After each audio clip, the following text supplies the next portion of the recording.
آج ہم بات کریں گے ڈیڈ سی یعنی بحرہ مردار کی۔ قرآن مجید بار بار ہمیں گزر جانے والی قوموں کے حالات دیکھنے اور ان سے عبرت لینے کی نصیحت کرتا ہے، اور دنیا میں آج بھی وہ مقامات عبرت موجود ہیں جو گناہوں پر ڈٹے رہنے والی قوموں کا انجام یاد دلاتے ہیں۔ بحرہ مردار بھی ایسا ہی ایک مقام ہے۔ جب اس کے کنارے بسنے والی بستیاں سدوم اور عمورہ نے گناہوں پر ڈٹے رہنے کی حد کر دی تو اللہ تعالیٰ نے ان پر عذاب کے فرشتے نازل فرمائے۔ چنانچہ ارشاد باری تعالیٰ ہے کہ فرشتوں نے کہا، اے لوط علیہ السلام، ہم تیرے پروردگار کے بھیجے ہوئے ہیں، ناممکن ہے کہ یہ تجھ تک پہنچ جائیں، پس تو اپنے گھر والوں کو لے کر کچھ رات رہے نکل کھڑا ہو، تم میں سے کسی کو مڑ کر بھی نہیں دیکھنا چاہیے بجز تیری بیوی کے، اس لیے کہ اسے بھی وہی پہنچنے والا ہے جو ان سب کو پہنچے گا، یقیناً ان کے وعدے کا وقت صبح کا ہے، کیا صبح بالکل قریب نہیں؟ پھر جب ہمارا حکم پہنچا، ہم نے اس بستی کو زیر و زبر کر دیا، اوپر کا حصے نیچے کر دیا اور ان پر کنکریلے پتھر برسائے جو طے بطے تھے، تیرے رب کی طرف سے نشاندار تھے، اور وہ ان ظالموں سے کچھ بھی دور نہ تھے۔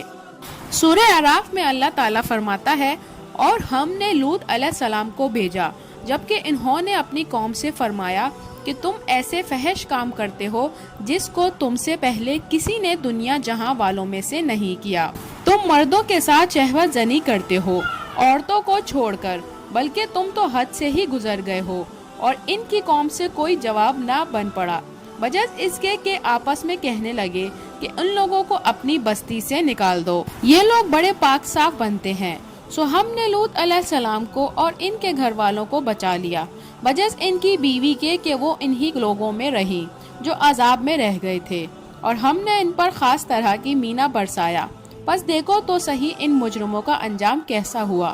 حضرت لوط علیہ السلام کا زمانہ عین وہی ہے جو حضرت ابراہیم علیہ السلام کا تھا۔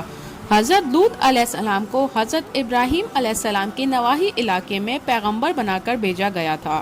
یہ لوگ جیسا کہ قرآن پاک ہمیں بتاتا ہے بدفعلی کی عادت بد میں مبتلا تھے جو دنیا میں ایک نامعلوم عمل شمار ہوتی تھی۔ جب حضرت لوط علیہ السلام نے ان لوگوں کو بدفعلی سے روکا اور انہیں اللہ کا پیغام پہنچایا تو انہوں نے حضرت لوط علیہ السلام کو پیغمبر ماننے اور ان کی نصیحت پر عمل کرنے سے انکار کر دیا۔ آخرکار اللہ نے ان لوگوں پر عذاب نازل کیا اور وہ لوگ ایک عبرتناک حادثے کے بنا پر زمین سے نیست و نابود ہو گئے۔ وہ شہر جو قوم لوط کا مسکن تھا، اسے عہد نامہ عتیق میں سودوم یعنی گناہگاروں کا شہر لکھا گیا ہے۔ وہ بستی جو بحیرہ احمر کے شمال میں واقع ہے، یقیناً اسی انداز سے تباہ ہوئی جیسا کہ قرآن پاک نے ہمیں بتایا ہے، اور یہی ہمارا ایمان بھی ہے اور ہونا بھی چاہیے۔ آثار قدیمہ کے مطالعے سے ظاہر ہوتا ہے کہ شہر بالکل اسی جگہ ظاہر ہوتا ہے جہاں بحیرہ مردار یعنی ڈیڈ سی نامی جھیل اردن اسرائیل سرحد پر واقع ہے۔ آج بحیرہ مردار ایک ایسی جھیل ہے جو سطح سمندر سے 1000 فٹ پست ہے۔ اس کے کنارے ان برباد قوموں کے آثار آج بھی موجود ہیں۔ اس کے علاوہ کچھ عرصہ قبل یہ ثابت ہوا کہ یہ قرۂ ارض کا پست ترین مقام ہے۔ اس کے ساحلی نشیبی علاقوں میں جو سودوم کا مسکن تھا، جہاں وہ قوم آباد تھی، وہاں 90% سے زائد سلفر یا گندک پر مشتمل پتھر بکھرے پڑے ہیں جو انتہائی آتش گیر مادہ ہیں۔ ہمارے گھروں میں جلانے والی ماچس اسی سلفر پر مشتمل ہوتی ہے۔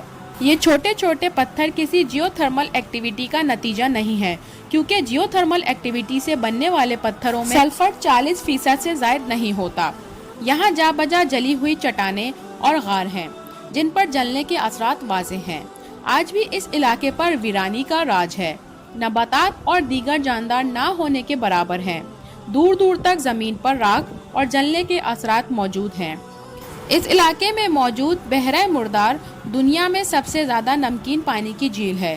یہ زندگی کے لیے انتہائی ناموزہ ہے، اس لیے اس میں کسی بھی قسم کا آبی جانور نہیں پایا جاتا اور اس کا پانی پینا بھی ناممکن ہے۔ نمک کی وجہ سے اس جھیل کا پانی اتنا بھاری ہے کہ چیزیں اس کی سطح پر تیرتی ہیں۔ یہی وجہ ہے کہ وہاں انسان بھی اس میں نہیں ڈوب سکتے۔ ویڈیو پسند آئے تو اس کو لائک، سبسکرائب اور شیئر ضرور کیجیے گا۔